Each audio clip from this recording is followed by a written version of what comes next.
You're listening to Cannabis Corner on WNHHLP 103.5 FM, broadcasting live from downtown New Haven.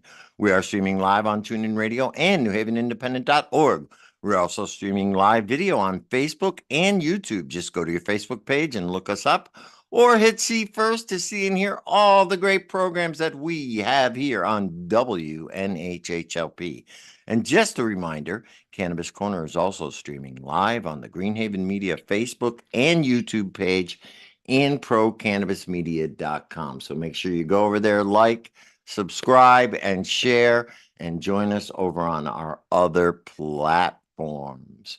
Welcome, everyone. It is Monday, January 6th. Welcome to Cannabis Corner. I'm your host, Joe LaChance, Joe the Weed Guy, and I am joined here, of course, this week by my co-host, the inimitable, one and only Farmer Lou, Uncle Lou. How are you this week? Oh boy, I always love the introduction, brother. I'm doing all right. Pushing forward and enjoying what.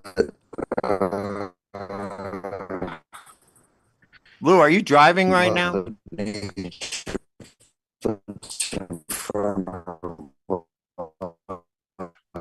I'm having some audio issues with you, Lou. Lou, I'm having audio issues. All right. I'm going to have to. Kristen, we got you over there in the corner. We got to keep the show going. We're having real audio issues with Lou. Maybe he could re-sign in or re-sign out, but I cannot hear a word he's saying. And I can't mute him either. So how are you doing, Joe? I'm doing well. How are you? I am fabulous. How was your New Year's? Yeah, we can hear you better now, Lou. You there, Lou? For a second. No, he's still. Lou, we can't hear you right now. Maybe you could sign back in. Yeah, there he goes. Okay. So, Kristen. Yes, sir. How was your New Year? Did you enjoy your holidays? It was nice. It was a whirlwind of activity. No, it was good. Like I said, both the kids were home, so Christmas was very nice. Got to see some family and eat a bunch of food. New Year's, I stayed in. I didn't even make it till midnight. I think I was in bed at like 11:03. I was sleepy. What'd you do? I had a nice time. I mean, I went to my brother's house, did the whole family thing, you know. New Year's Eve, I really didn't do anything. Same. So, I played Uno. I played Uno with Brianna, and yeah. There we go. Hey, there's Lou. Lou, are you back? Hopefully this is working out a little bit better. Yes, sir. Very, very much. All right. I was just saying I was enjoying the weather and the beauty that comes with New England and kind of continuing pushing forward. Sorry for interrupting as you guys were doing what you do, you know. It's all good. It's all good. This freeform show. That's and right. I was just wrapping up saying how I only made it until 11 o'clock on New Year's Eve because apparently I'm a big baby that can't stay up late anymore. So. Oh, okay. Hey, there's nothing wrong with that, right? Nah. Yeah. No, I'm for one. I'm glad that everything's done, that the new year has started, you know, and I'm getting ready to do some new things. A lot of good things on the horizon. Been planning some good stuff for 2025, getting into some events and things like that. But yeah, most definitely got some cool stuff coming up. We'll talk about that. But you know, Chris, speaking of events, is there anything going on? Well, we were talking about a few right before we kicked on air. So you run with what you've got, and then I'll add if you didn't, if I think of anything else. Okay. Well, first of all, I was on the air today with Chaz and AJ. It was very, very nice. I forgot to mention that. I had a great time. Got some calls. We took calls from people. And a lot of people were talking about consumption lounges and things like that. I know this is off the topic, but I did want to bring this up. And that seems to be people are looking to get consumption lounges. People were talking about how high priced the flower here is in Connecticut. And there was a big article on CT Insider, and I know Lou could probably lend some insight into this about how the Connecticut cannabis industry has now is not now making as much money as they were when they first started. So the revenues have gone down. Yet there are tons and tons of dispensaries open. It hasn't really become the cash cow that they thought it was. So we were talking about that and the reasons why.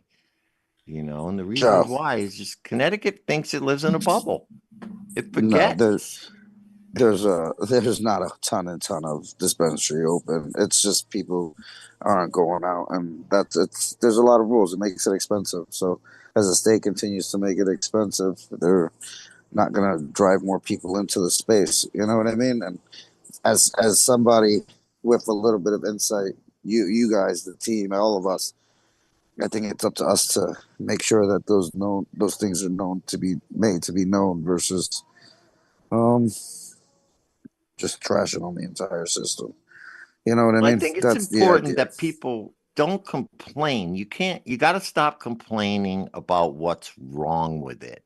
And I emphasized this on the air. Come up with solutions. What would If you're be the not solution? What would you participating in the like to market, see?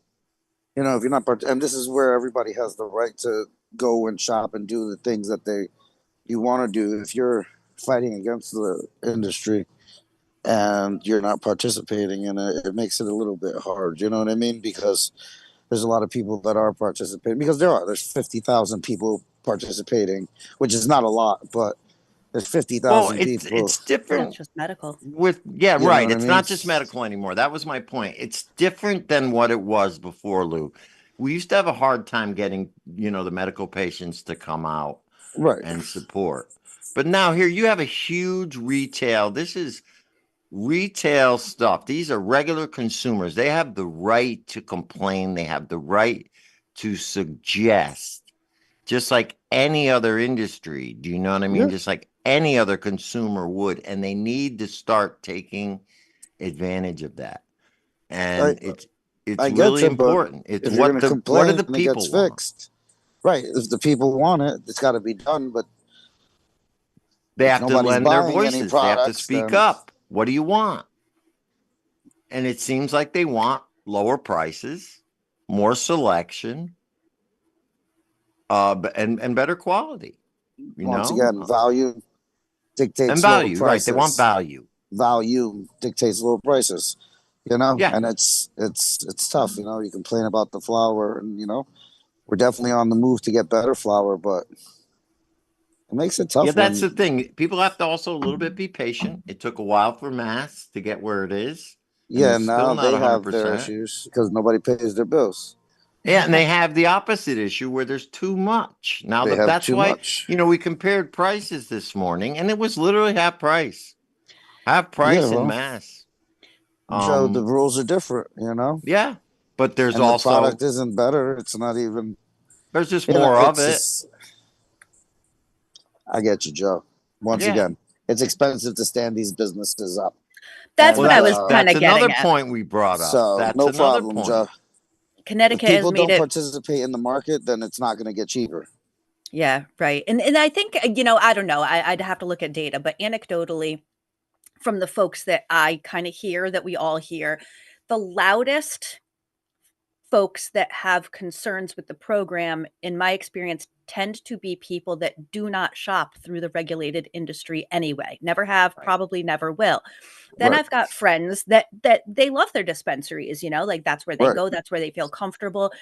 I don't tend to hear a lot of complaints from them until they go over to Massachusetts and they buy an eighth and they're like, all right, I paid, this much here and I'm paying this much here. And so then it becomes a price concern and whether it's valuable to drive out of state, which, caveat, Right. we're not supposed to do.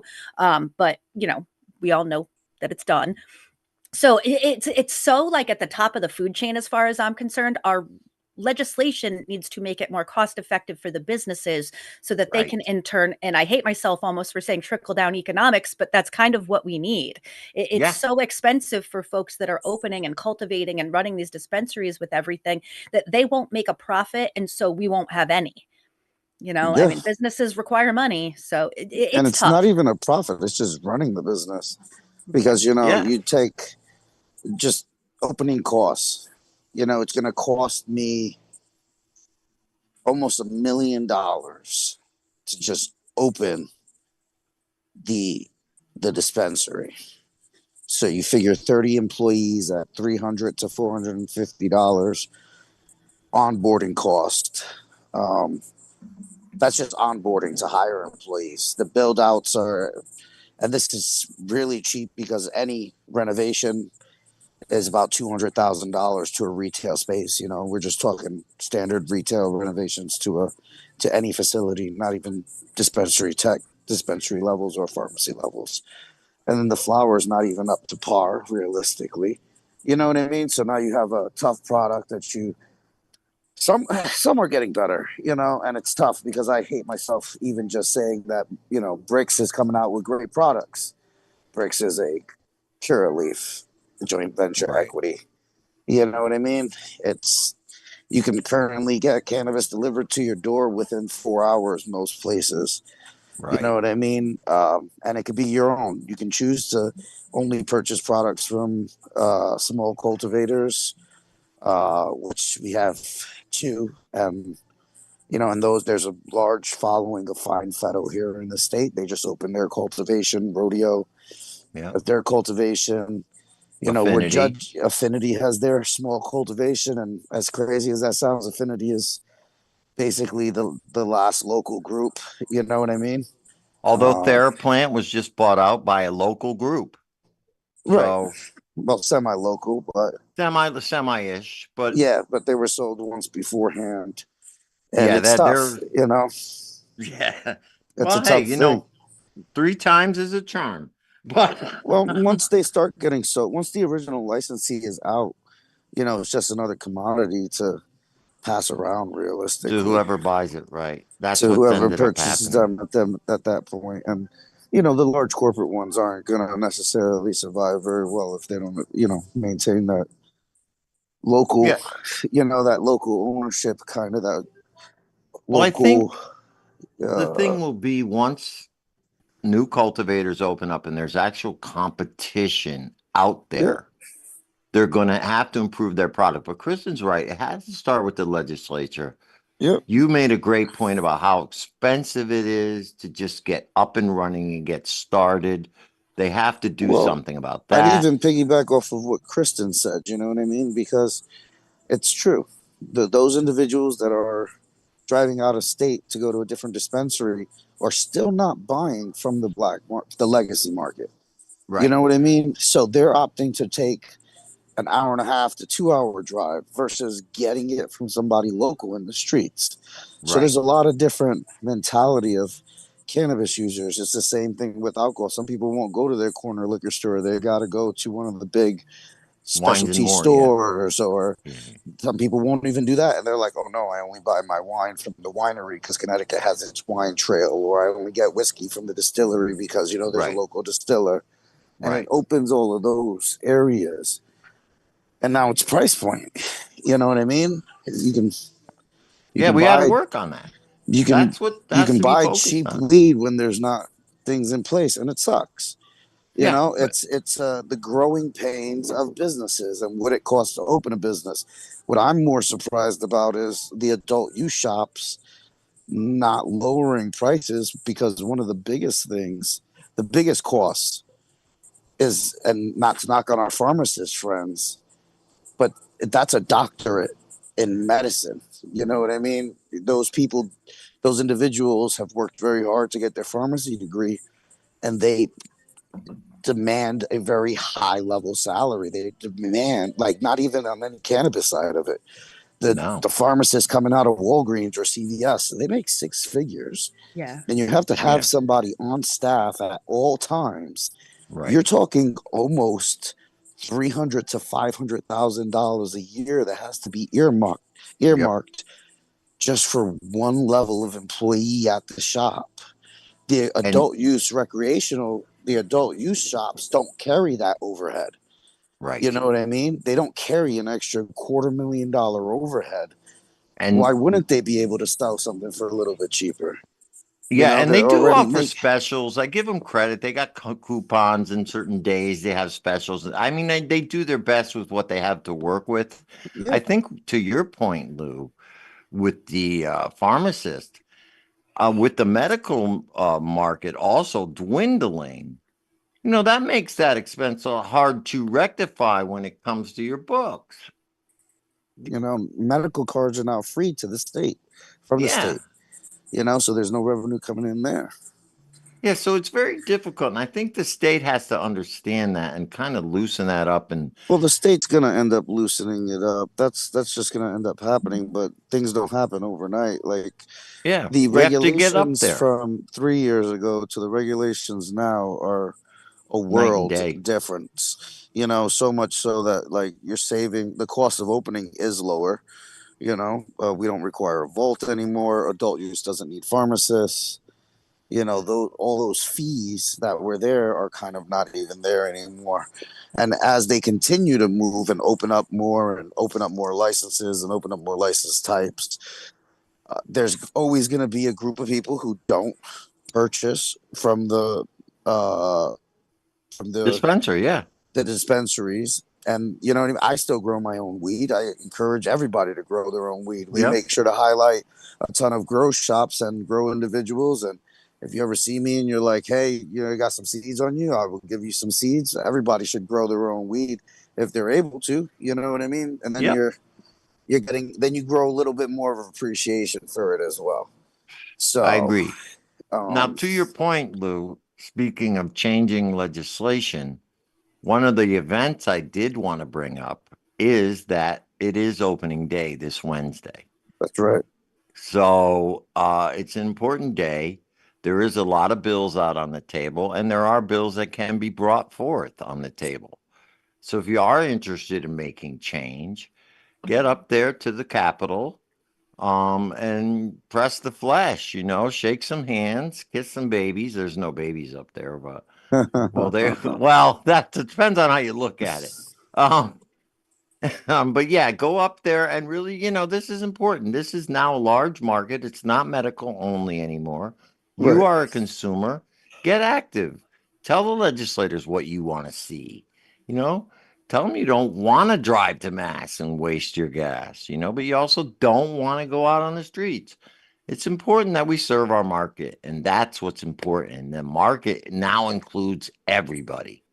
right. So, and that's That's a my big part of message. it. Open your mouth. Tell them what you want to see. Complain just like you would at your pizza place. That's Tell right. them what you Everybody want to deserves to get see. complained to. Oh, That's it. Everybody.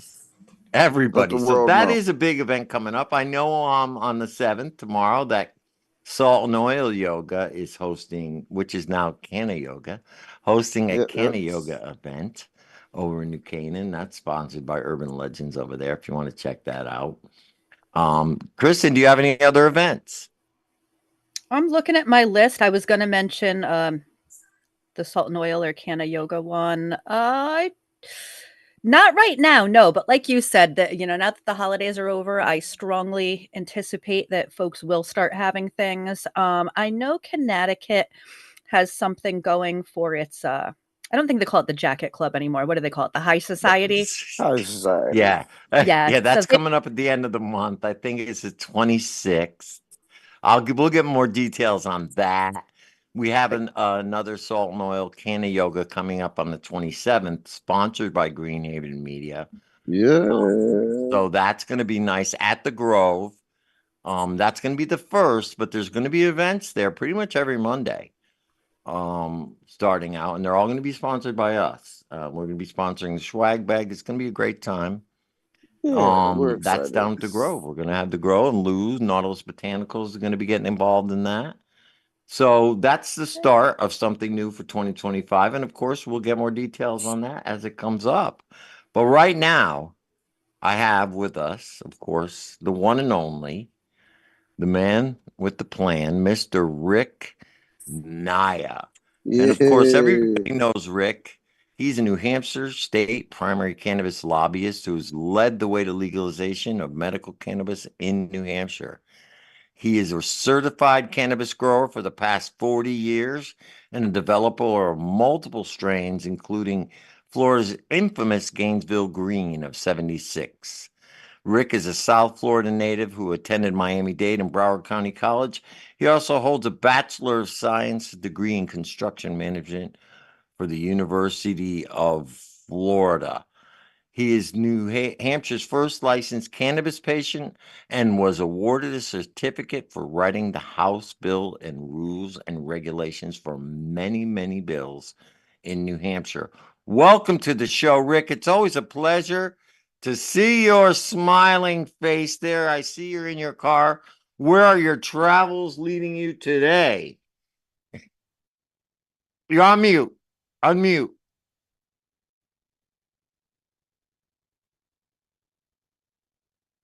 Mute. Okay, here we go. Can you hear me? I got you, Rick. How All you right, doing, right buddy? on.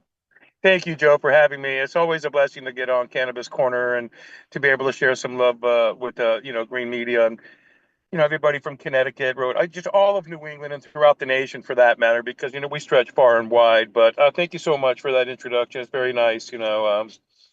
I I want to thank all of you for the commitments that you've made this year.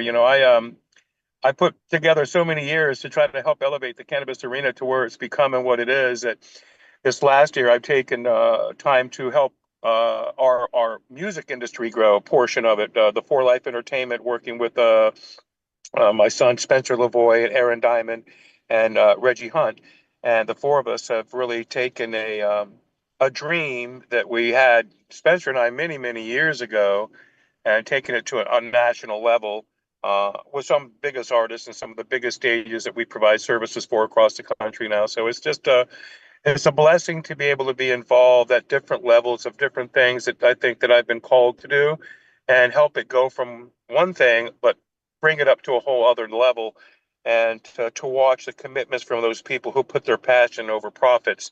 And that's something that I think I've emphasized from the very beginning of my entire career, that I don't even have a brand. I mean, I'm a branded company. I have Annihilated Brands, and we own the Main Event LLC in Lebanon, Maine, and 420 Foundation, Rare Genetics, Allele Genetics, and several different things that I do. But I've never really taken that to the serious levels as many do with their products.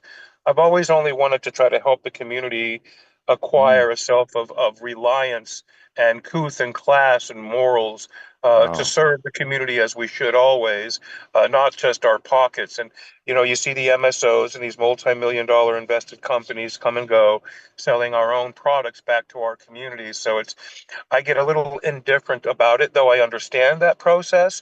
But I'm going to get in this year. This will be the first year out of all of my years that I go and say, you know what? I'm going to break open my cannabis vault, and I'm going to start bringing in line some of this very unique and rare cannabis that I've bred, and in hopes that we'll be able to work with some of my friends that are already out there doing things, and then bring them some of this legacy quality, truly rare cannabis to the arena with private drops like we do with craft beers that are seasonal. Mm-hmm. I'm going to begin dropping some of these very uniquely rare, world class type cannabis. As many people see my photographs, they always, wow, can I get some? Where do you get it? And it's like, yeah, I crafted that specific for Joe or for Spencer or for a family member. I'm not at that level where I want to start dropping it all, but I am now, and I'm gonna be resourcefully working this year with Rare Genetics in Miami, and with my partner MTF Jeff Wells and myself, and we're going to be bringing in some of the stuff that we pulled off the lines, so to speak, pulled them off the rails, so that people wouldn't muddle them and ruin them like what's happened. As we know, much of the cannabis that we Yeah. consume now, you don't really know what you're consuming. I'll be very honest, very frank and honest, that most of us just we go after what we think is what it is, and we hoping and praying it is what it is. But 90% of the time, it's just a convoluted mess of I go genomics. after terps now. I mean, you're right, Rick. You can't find a pure strain anywhere. They have all these funky names. They're crossed with 6 different strains. I prefer like what we used to get. Give me Acapulco Gold. Give me what I know what it is. You know, you can't find haze. You can't find good sour diesel. People tell you, oh, it's sour diesel. It doesn't smell like diesel. Give me a break. You know, Right. I mean, I don't Yeah. want to rant here, but I get exactly what you're saying. It has become so flooded and convoluted with different strains. I know you and I come from the same era. It was a lot easier back then when you only had 4 or 5 to choose from. Yeah, it's funny you say it that way, but you're right. What it was back in our day, it was the countries that could produce it. So if you were in Colombia, you were getting Colombian, Panamanian, Panama, Mexican Acapulco. You got to get some Thai. You got to get some weeds from Afghanistan, Pakistan. Some of the rare Africans, but there wasn't a lot to choose from in the early days. If you were from Palm Beach like me and you were able to travel around the world and you had money and you got lucky like I did, I got lucky to get all those seeds. I'm just being honest with Right. everybody. I was blessed. I'm lucky, lucky, lucky. But now it's time to stop the luck and it's time to share it, really. And so I'm going to be doing some of that. I'm going to be bringing some of this cannabis out that you can go to right to a dispensary and go, what is, that I'll be announcing it. We'll talk about it through the season, and Yeah. you'll be able to go through some of our friends like Mary Palmer, DJ Stenny put my Rick Naya cannabis quality seal of approval on his products the other day. Nice. He was one of my first award winners, but he decided finally to put it on. And I'm like, hey, thanks, Denny. You don't have to. And he goes, no, I know you don't. But he goes, he was just sharing his love with me and for me. And it made me really humble. Like, wow, dude, that's when when your friends in the arena that are successful and they're champions and they're doing well, and you've never really put yourself out there that way, and yet they're willing to sacrifice of themselves for you. That's Yeah. when you know you must have done something right, Hmm. son. I mean, that's how I feel in my heart. Like, oh my God, thank you, DJ, and thank you, Ideal Cannabis, and I want to thank all the growers, or Ralphie that's out there, and all the growers, Impressed LLC, everybody, Eddie DeSosa, River Run, and just the growers that are out there that really did this for the passion to begin with, and they're really becoming successful.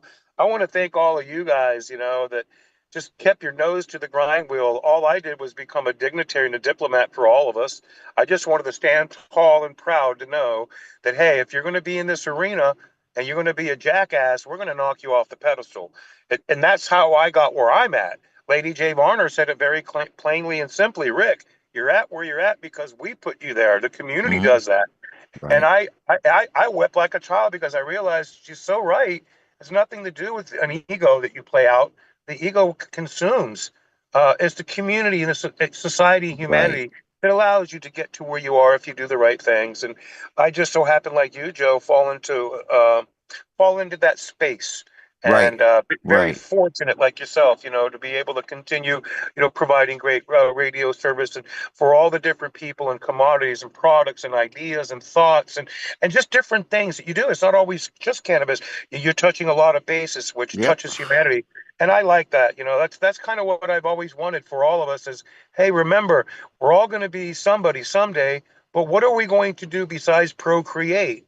We need to leave a mark upon humanity so that when we're gone, like a musician, they can listen to your song.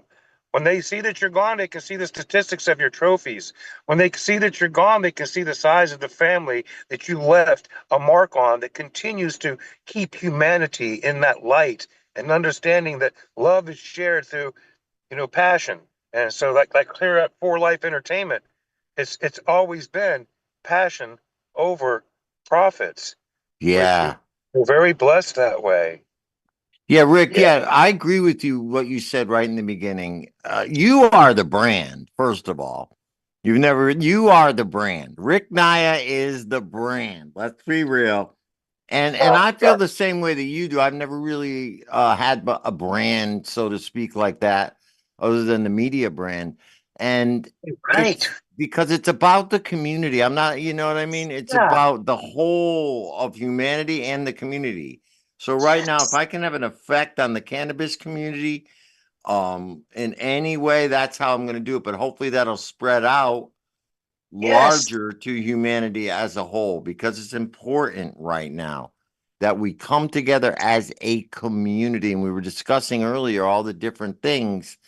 Now with cannabis legal, realistically, anybody who's consuming or home growing or doing anything working in the cannabis space is part of the cannabis community now because it's legal. Correct. And people need to realize that. Join in, if you want to see something change, let your voice be heard. Let your Wow. voice be heard and join Yes, the that's beautiful, man. community. Yep, you're touching on it right now. Cannabis now nationally is not only medically and recreationally becoming more and more and more accepted. And you give it another couple more years, and maybe even this year, Trump is going to say enough of scheduling, enough of this with cannabis. Drop it off, enough. It's ruined too many lives. It's causing too much federal money waste. It's a waste of our bureaucracy to continue going down this beaten path about Right. cannabis. We have much more important things to be dealing with now than this. They need to move it out. They need to legalize it, schedule it, or remove it from a schedule, put it into banking, and make it an agricultural product like they did in New York. Thank you very Right. much, New York and Governor Herschel, for doing that. Some of the wacky things that go on, but New York has gotten a lot of their shit right. If you smoke a cigarette, you can consume cannabis there. What? Yep. That's correct. I Yep. thought that was a great thing. If you can smoke a cigarette anywhere in public, that you should be able to consume. They do that there as well. They They're have that starting to here get too, but the problem is you can't smoke a cigarette anywhere. I know that's the problem here in Mass, but Mass has set its tempo, but Mass's bureaucracy itself has caused the problem for businesses to get involved quickly and to be able to not have to go through all of this rigmarole, which is all truly bureaucracy that's unnecessary. Doesn't take that long to open any other kind of a business. Why No. should it for cannabis? No, We all exactly. And it know doesn't cost that we all much to know it's open for any other adults. business. Everybody knows, even us. We all know we're not selling the kids. We all know this already. We all know this. It's part of our. We know we don't want our children, so why are Right. we gonna? Right. So we don't do this. We try not to. Some kids, they look older than they are, but in itself, I think the culture of cannabis has changed. The perception of the arena. Now, I've always called it the cannabis arena, and they all wonder, what do you mean the arena? Well, when you throw in every business that exists into the arena, and you get a look at who's running them, who's working there, and all their staff, you realize these are my neighbors, and I get high with 60% of the Right. people that work there. And then you realize, wait a minute, this is an arena of every single business that's involved now in our nation has someone that either has gotten involved, has been arrested by, a family member has, sisters, brothers, mother, uncles, somebody is involved with Yes. cannabis, whether medically, recreationally, or just for personal consumption. Recreational means that you're using it regularly. Personal consumption means that you use it like a cocktail here and there. You're not hooked on it. You don't need it for medicinal purposes. Like I've been self-medicating now for probably 45 years. Right. Right. I Yeah, you understand the are an difference OG, between that. Rick. A lot of, we talk about 40 years. You've been pretty much working towards creating the industry. Let's put it that way. I'll You have you have hear a been story. actively, Let you me were one of share the this smart story. guys. You're going to hear a story now, and I'll share this story with you. This is how long I've been doing this. At 13 years old, after the big gulp incident and so forth, I was out at the fairgrounds working with my dad, and then I had a booth up, right? And I set up an area there with some weed. I put a mushroom and a pot leaf on the corner of a pop-up, and I had it behind. You couldn't see it, but anybody was cool. I go, hey, man, that's pretty cool. I go, hey, you looking for something? And it started like that, and then, well, I got caught. So I got fresh with my father one day, there in front of everybody as the police and everything. I said, one day it's going to be legal. You'll see. He hit me across my lips. I busted my lip crying. The police took me away to scare the shit out of me because, my dad was pretty, had a lot of austerity there in Palm Beach County.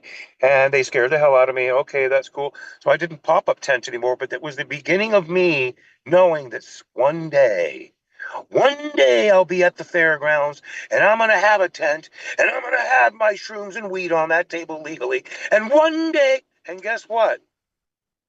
50 years later, here we are. Here we 40 are. We're years, real 40, close. yes. 40 years of a skateboard and a joint, and hey, a friend with weed is a friend indeed, and all of that kind of, thinking like, hey, if you're just cool with people and they notice that you're cool, they can just sense it on you, like your hair, you just look cool. You probably are. And if somebody asks you, hey, you want to smoke a joint? I was the first one to say, oh yeah, right on, man, no problem. Let's fire one up. Hey, you want to get high? Here, man. I was always like a Johnny Appleseed without seeds. I kept my seeds and hid them because I really didn't want to hurt my family that way. Because I knew by growing it and getting caught up in the big grows, that was gonna be it for Rick Nye. Yeah, yeah. People don't realize how strong. Well, I guess they do. How strong the penalties were back then. This was was no joke. Wow. And if you would have gotten caught with 100 plants or two or three or 500, this is like life in prison, folks. You weren't coming out. This Yeah. was just, yeah. No plea Manufacturing, deals, nothing. no plea deals. It was one, there was no 1, 2, 3. Oh, what? All right, he's a drug dealer. And this is say no, you're going to prison. Yeah, that was sad back in the day, but I want to be very honest, and I want all the listeners to remember that where we are right now took tremendous sacrifices by a lot of people, man. Some of them Mhm. were killed by raids, providing Yes. cannabis medicine to people who really needed their endocannabinoid system. It was a calming. Back in our day, it was like, yeah, man, relax, smoke a joint, relax, tap in, relax, Right. chill out. It was like chill out. That was what everybody was always say. Smoke a joint, chill out, man. Like, would you just chill out? You're Right. uptight and out of sight. Remember that word? Uptight and out Uptight of and out sight. of sight. Yeah. Yeah. Smoke a joint, man. Chill out.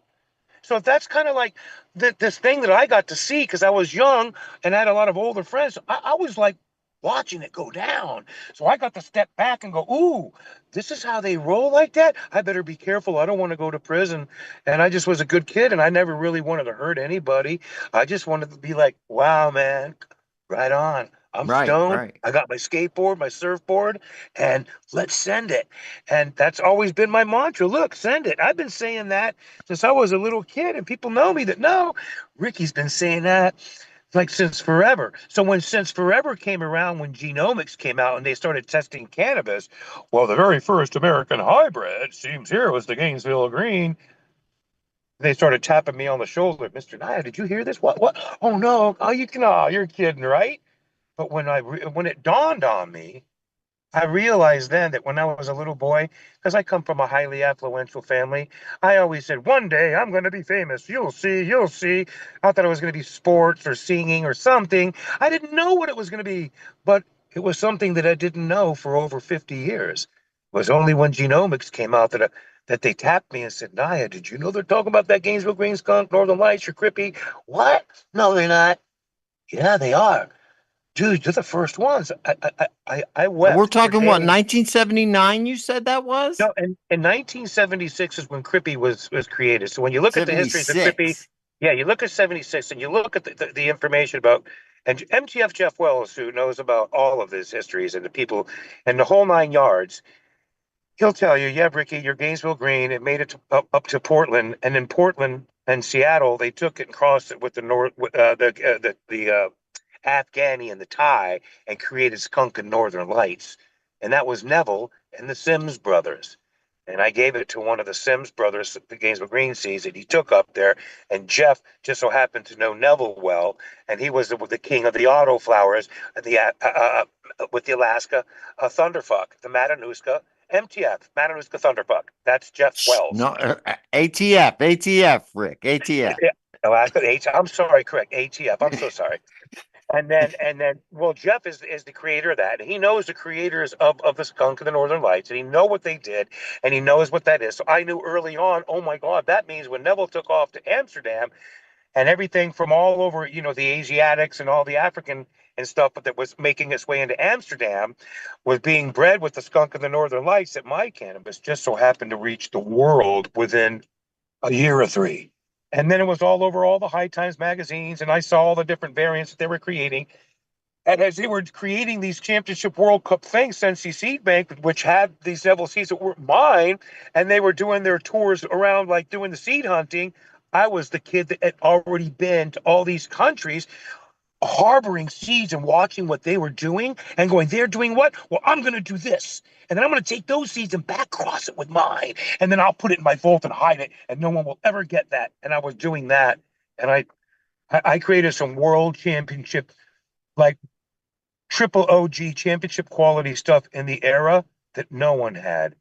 And it was better than High Times Cup stuff that I was hiding and putting away and provocatively waiting for a year or three for them to catch up. And then I'd hit it with something else and it'd go, oh my God, look at this. And I'd share it with somebody and they'd enter it into a cup. I'd say, grow this plant, enter into a cup for me. Okay, okay. They'd do it. And they wouldn't even take a clone and they'd enter it and they'd win. And they go, nah, oh my God, we won. Can you give me some? Nope, I told you it was a one-time thing, dude. And I kept these seeds. So what I did in the last 35 to 40 years was do that. Procure advanced genomics and back cross with some of the origin landrace shit stuff, I'm sorry, that they did not have, and create some stuff like me and Jeff have that no one in the world has. And we're going to Well, release let's some of bring these them now. out. Yeah, we're bringing them out. We're going to bring them out. I did with Sparks Farms. I made some drops about 4 years ago up in northern Maine. I don't know if you saw those videos. If anybody wants, just go on my videos on Rick Naya and on Facebook, and you'll see some really great videos of some grows that we created with some legacy variants from around the world that Jeremy and I had from Afghan, Pakistan, Laos, Tibetan weed. I made some dropped a bunch of stuff and then pollinated some stuff in northern Maine. I don't know if you saw. So now I'm going to break those out. I have stuff that's never been named. I wanted to ask you that, Rick. What would you say is your rarest seed that you have in your vault? The rarest, most hard to find seed that you have in your vault from whenever Well, it I have was, some whatever true Himalayan. generation. I have some true Himalayan, and some Pakistani and Laotian from Laos, which is like, how did you even get that? Yep, I have Laotians, Vietnamesians. I have some of the rarest seeds on the planet and I got these all in the late 70s and early 80s. So it's like, what? Right, Who the land hell would race. collect These are pure. these are very pure, indicative hybrids. What do you mean? Indicative of the valleys that they bred in for thousands of years. So Right. what I have are genomics like when green spoon grew the green spoon, the cattails. If you remember the cattails, that's a Himalayan trait. And his sativa had tremendous amounts of cattails in the early days. So people are like, wow, that's really cool. And it won a bunch of cannabis cups because it was very unusual. And Right. like Dr. Ed Rosenthal was breeding the big bud with some of his crosses and You're variants, talking trying to legends. find large cannabis. So like I kept saying, while I'm watching these people do this, Cervantes, Rosenthal, Dr. Franks, all these people were doing all this Jack stuff. Harrer. Jack Hare, he was another. And of Jack and son, I have these seeds. Okay, so when they were doing what they were doing, I was going, I'm going to take this Pakistani male for 1977 and hit it on this big bud, and let's see what. And I was the one that got the gallon bud, not the long donkey dinks they called them. I got the yeah, I got the real Caucasauruses, the big dinosaur style ones. Some Wow. of them are good, some of them are over leafy. And then Jeff came into the picture and said, yeah, well, we can fix that if we hit it with this and if we do that. And before you know it, some of my genomics went into an entire private vault of seeds that the world's never even had an opportunity to enjoy or see. So that's why Jeff and I have been holding back for almost 35 years. Now I have him in Florida next to my Miami grow. He's going to be with William Medina, founder, partner of mine, best friends with Rare Gen X. And we're going to start creating the seed bank that Jeff and I have always envisioned. And we're going to leave our legacy now because we're getting a little bit too old. And we know. So we're already in that process. We've already got some wonderful 5 and 6 foot stock that we've bred at the programs that I had in Ecuador this year for the government. And we brought some of those genomics homes very fortunately because it's a pity that, they're having a gangland wars down there and the government's Yeah. going topsy turvy right now. But God bless everybody down there. Sending my love to all my friends in Ecuador. and all over South America. Thank you all so very much. I love all of you. And Yeah, they all the got some good weed down there, good genetics. Let's not, yeah, right. No, you Let's need keep to it know. Yeah, free. yeah. Let's The keep owner the of people the Copa free. Mundial, the Copa Mundial is held there, and what they have been able to do, and quite frankly, I'm very proud of them, is to say, hey, World Cup, some of the best weed in the world was grown here in Ecuador, Colombia. This is the region of some of the finest sativas and hybrids in the world, and nobody believed it until we took the squash off, was invited, and I just so happened to be there working with the government and establishing a medical program down there. The next thing you know, hey, Ricky, I'm here in Quito. I'm in Manta. Oh, let's do a squash off. I went there and it blew up. So now they're having a more robust opportunity for the world to come now. This is not just, hi, I'm not going. Bullshit. We need to get down there. They need to get down there. They need to see what they're truly breeding and growing. So I want to give big credence out to the Michel and everybody there at the Copa Mundial for the work that they do. Nina and just everybody involved in all of it. Thank you so much. It's a blessing to the world's stock of some of the very finest medicinal cannabis. So remember, I didn't just say that. They put themselves on the marker. I said that because I judged and was able to determine that, yes, in the next 2 to 3 years, Ecuador is going to be one of the places in the world that you're going to want to go to heighten your stock of genomics because it's happening there. And don't Yeah. forget that the temperature and climates there in different regions are some of the finest for some of the best grows on the planet. So, and yeah, they do it there. I'm telling anybody that if you really want to get after some of the best, you're going to want to go to the World Cup, the Copa Mundial in Ecuador. It's where it's at.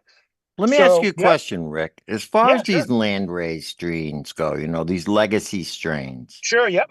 you take them here and now you try to grow them on an indoor, in an indoor facility, say, an indoor Yep, yep, setting. yep.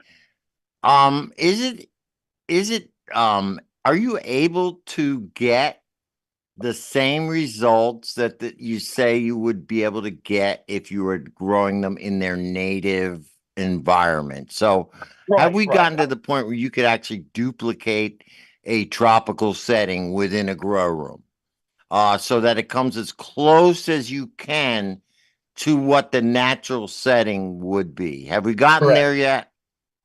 Well, we have in the science realms, and those of us that can afford that form of science, but most beginners will have that kind of difficulty due to it's called acquiesced environment. So a plant that grows in Laos that has, 86%, 90, 100% humidity has to be able to ward off molds. That's why it's alive. Otherwise, it would be consumed just by Right, the surrounding naturally. molds and bacteria. Correct. It wouldn't function. It wouldn't be able to survive. It would die out. That was like Maui Wowie. Where did that come from? It was an indigenous land race that was there in Maui. That's why they were like, Wowie, whoa, what is this? It was an Yeah. indigenous plant. Many of the indigenous variants are the ones that you look for because they're the ones when you understand acquiesced environment. I live in Maine. It's a humid and it's dry. It's this. Just that there's a lot happening up there. So you have to understand how to acquiesce those environments for those particular strains, so that they produce the terpene profiles that come from those regions, and they will. Now, here's the other problem that a lot of people don't understand this, and I think a lot of it's our fault to some degree. We grew up on farms. We learned to use cow manure, and there we are growing in the compost teas, and this is the way we learned to grow, and that's why all of our stuff tastes like a barnyard, whether it's from India, I don't care where the Right, pack of right, seeds right. That came they from. do. They It, still grow the old school way. and they all taste just almost the same because you're growing in Dirt. Yeah, manure. yeah, yeah. Yep, and that terp profile is rich because you're sucking up a lot of that amino acids from the cow's Poop. Right. feces. So what we've learned, and this is just me speaking, now a lot of people have a lot to say about it and organics, and I'm a full on, I'm not going to go veganomics on you and everybody, but it's the best way to go full organics is without using any form of animal feces. It's not necessary. A plant speaks by itself through its own trace in its acquiesced environment. It'll acquiesce whether it's tropical, whether it's dry, whether the climatic changes change, a plant will acquiesce. If you control that environment and you try to tighten it in as close as you possibly can, your likelihood of providing yourself with those nostalgic flavors that you remember from Pakistan, remember from these different countries, it's very possible. Here's a Yeah. friend of mine here that's got dispensary owner here. I'm on live right now. Brian, I'm on a radio show, but hey, I just Oh, wanted to hey. we're Cannabis Corner. almost out of time, Rick, anyway, but That's okay. That's Brian um, Kasich. Yep, I just wanted to share that he's just another one of the regional people getting involved here in yes, Massachusetts. And this is what they're asking the same questions you asked. Ricky, how do you?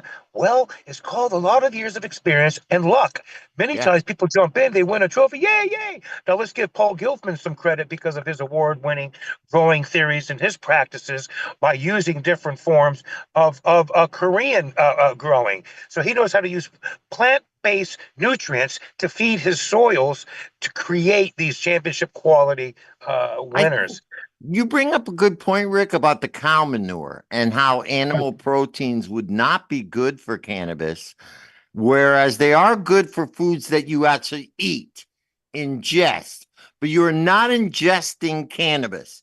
You are using it medicinally, you are smoking it, you're not chewing on it and actually eating it in that way. Now So turn that that makes a around. lot of you don't need all those proteins, right? You don't need Good the same point. things. You turn that around. Now, you're not doing that to the plant, but are you also doing that with the feces? Oh, no, we're not. So, why would you want to intoxicate or inhale? Now, remember something, cannabis and hemp is the greatest remediator of soils in the world's existence.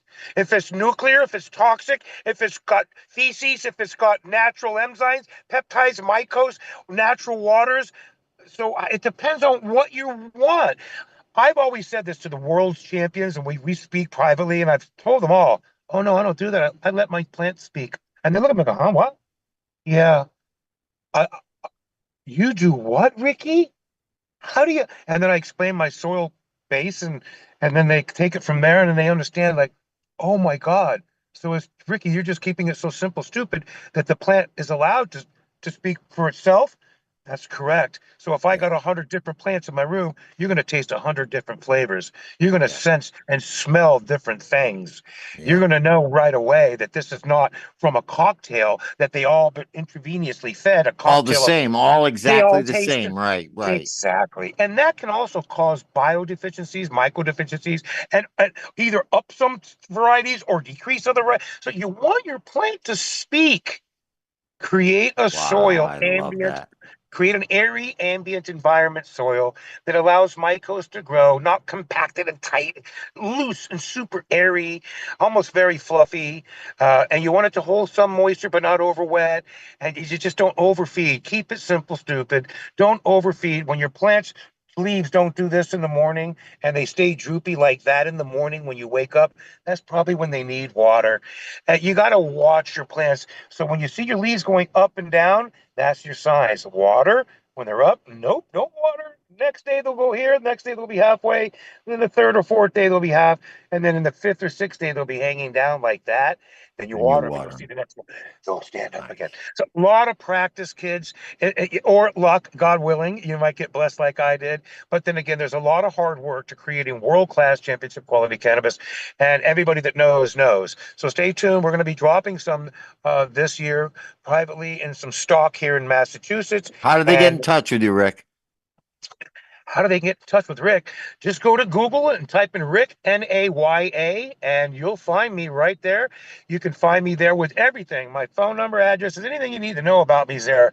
Instagram, Facebook, X, whatever you go on, I'm on them. Just type in Rick Nye. You'll find it right there resourcefully. And any data and research you'd like to find is there. If not, just chat GPT, Rick Naya, cannabis, and you'll see what it says. And then, yeah. So Right. beautifully know that, and also know that I'm blessed to be again here this year for 2025. Wow, like we're blessed to be alive. I want to give Mark Heward some love, who suffered uh, some condition here with his heart and had to be hospitalized yesterday. And God willing, he's going to be okay. And prayers go out to him and the Heward family.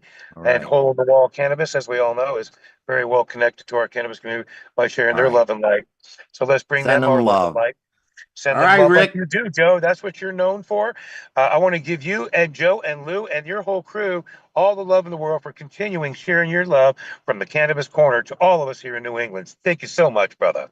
All right, Rick. Thank you so much for coming on. It's always a pleasure. Rick Nye, the great grandfather of hybrid cannabis. Thank you, everybody, for tuning in. Kristen, do you have any last words? Just like you said, thanks for tuning in. And Rick, you were fantastic as always. And everyone have a great week. All right.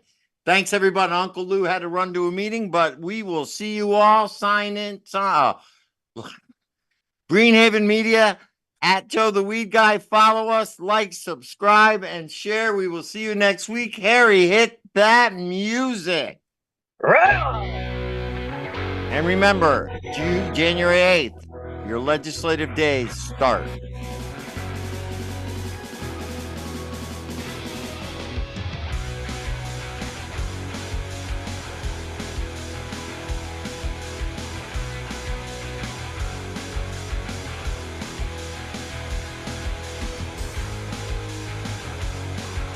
All right. We love you. Love you, brother.